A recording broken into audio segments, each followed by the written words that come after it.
Hello, my name is Tamos, and today we're going to talk about one of the computer pioneers of the early 20th century.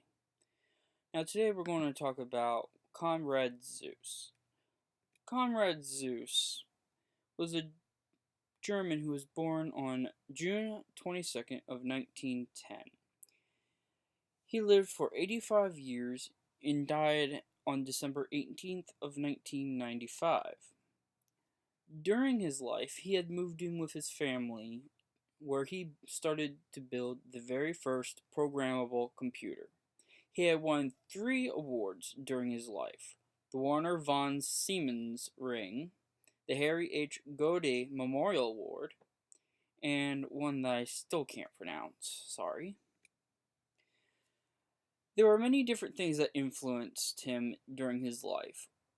Some of the outside influences were that of World War II and him being part of the German Air Force. Other influences that led to him creating the first programmable computer was the thought of how to make typing equations quicker and more efficient instead of having to input everything by hand, one piece at a time. During when he was building his first programmable computer, he had to use a form of code that both he and the computer could understand. And so he based it with a book by finding books on binary code. Later on, he used telephone relays, which influenced his work later on. During his work, at first he used what he considered keys, which were to act as switches. Later on, during the war, he decided to switch these keys out with telephone relays, as they would work a lot better. As for the language used in the program, he used binary code as the basic background.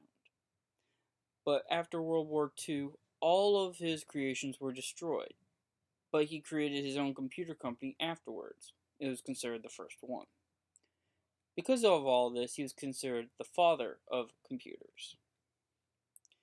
He developed the Z1, Z3, and Z4, which made him the father of computers. They were considered the first programmable modern computer of that time. He also wrote the first algorithmic program language in 1946. He is considered to be the one who made the first commercial computer, along with a computer company.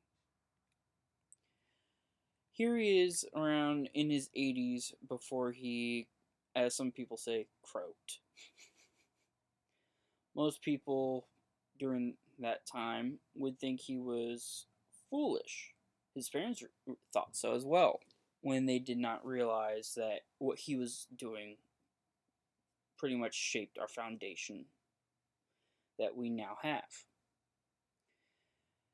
In the first picture, you see him with what I think is another prototype of what he first made. While his first one was most likely bigger, it was ironically destroyed at the end of World War II. So as you see, there he is with what I believe to be another telephone relayed version of what he made. In the third picture, it's just a normal picture of him, and the one in the middle shows what happens when you turn on the machine. Here's my citation of sources and images, and that is the end. I thank you for watching this video, and I hope you have a great time. And that's all about Konrad Zuse. He was really mainly forgotten in the end, though I find him very interesting. I hope you have a good day.